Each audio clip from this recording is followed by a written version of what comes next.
ladies and gentlemen. Thank you so much for your great support always.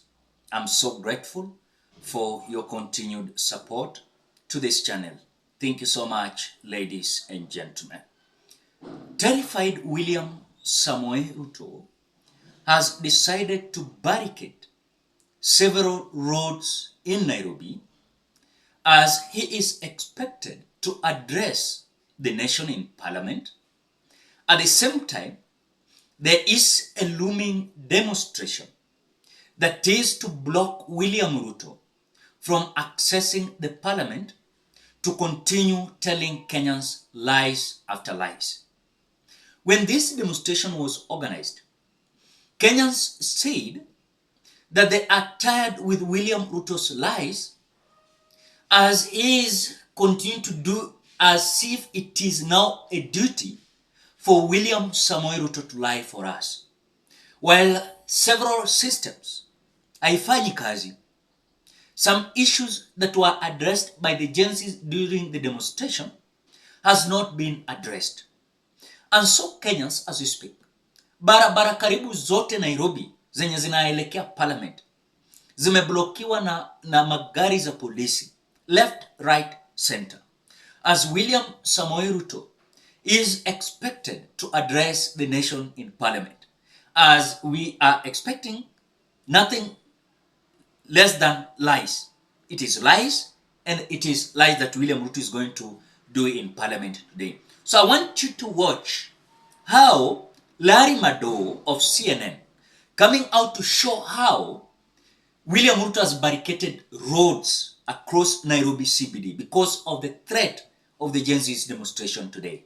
But before we watch, as you always do, ensure you like the video. When you like the video, you automatically support the work that I'm doing in this channel. Because sometimes you watch the video and you forget liking the video. So this is just a reminder. As you watch, ensure you like the video. Let us listen to Larry Madowo. Christina, police have blocked some roads leading directly into Kenya's parliament. This is one of the ones that's directly in front of the parliament, and you see this security presence here.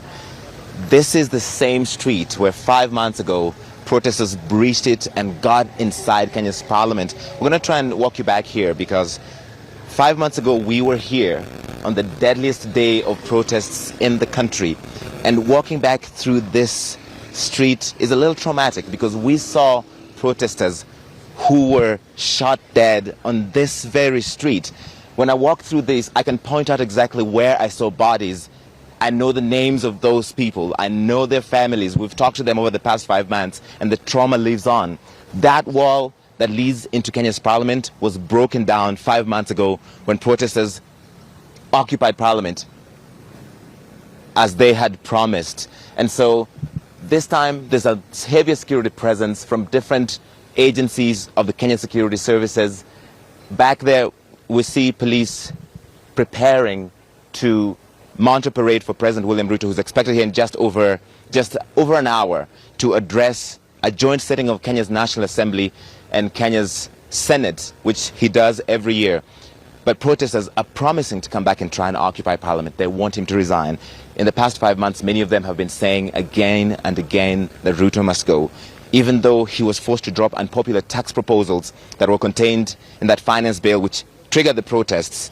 There's widespread disillusionment beyond just that tax proposal. He was forced to fire his entire cabinet, but then when he reconstituted it, half of the cabinet came back, but he also added opposition members into his cabinet. So for a lot of young people, the Gen Z who were out in the streets for weeks that time, they feel that the political class betrayed them, and that's what they're going to try and come back here, Christina. If that's going to be possible, it's unlikely with the president coming here. The last time they occupied parliament, the president was not here. So there's an even stronger security presence because of the president's expected presence here. But that on the backdrop of what human rights groups say are many human rights abuses. The Kenya National Commission of Human Rights said they've seen cases, documented cases of enforced disappearances, abductions.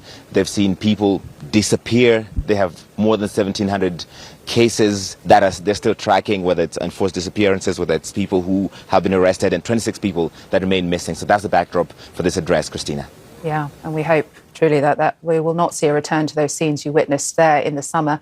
Larry Madowo, first live in Nairobi. So that is how William Ruto is now doing in Nairobi CBD.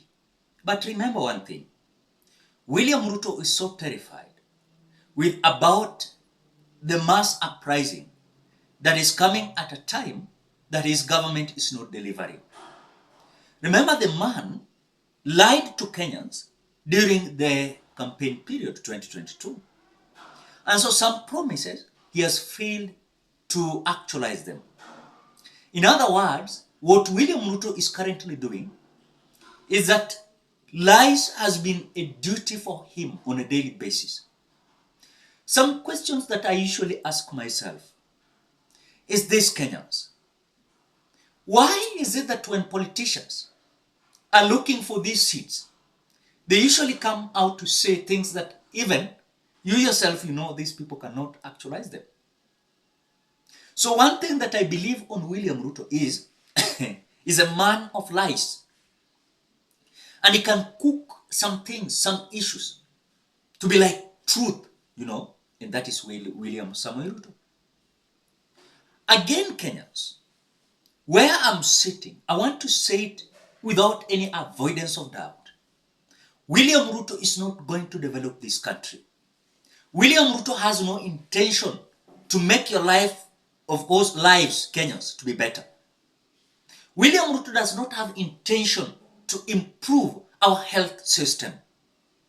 William Ruto does not have any intention to improve our transportation system. The man has failed everywhere during the campaign period. The man said that he was going to allow the independent institutions to be independent the way we are calling them independent institutions. Look at the judiciary. Look at the DCI. Look at the EACC. Look at the DPP. Look at the NIS. They even don't know what will happen tomorrow. And that is why we will continue saying that William Ruto is a failed system that has failed to manage this country the way he promised Kenyans. Something that usually gives me a lot of worries is, if we continue with this trend, Kenyans, our country one day will burn to ashes. Why? Because we usually elect conmen in the name of dictatorship. They want to control this country as if it is a family affair, as if it is a friend's affair. And that is why I want to say, Kenyans, hata kama he will plant all police officers across the Republic of Kenya, we are there to stand strong and say no to bad leadership, no to dictatorial kind of leadership, and that is where we are.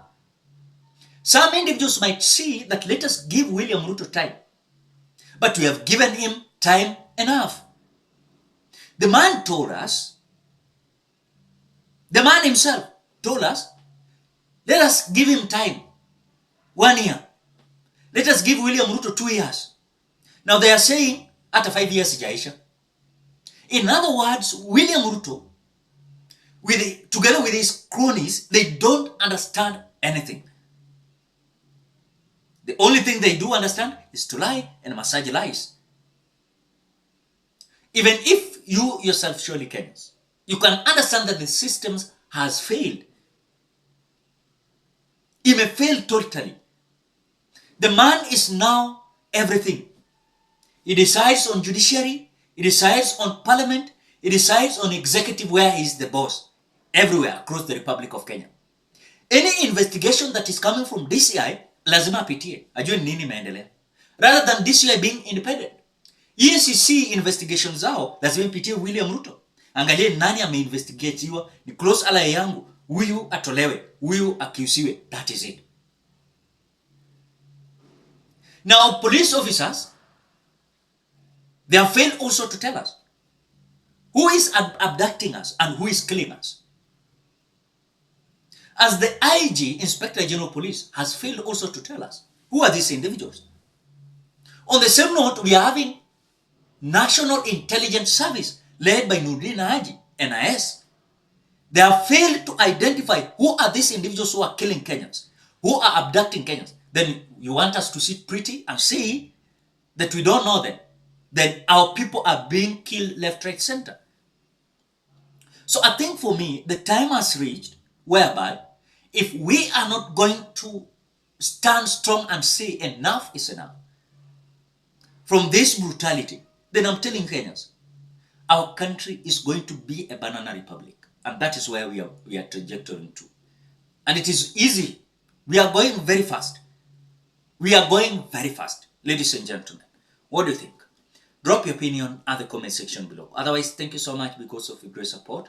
Please consider subscribing, liking, commenting, and sharing this video. Bye-bye till you meet in another video.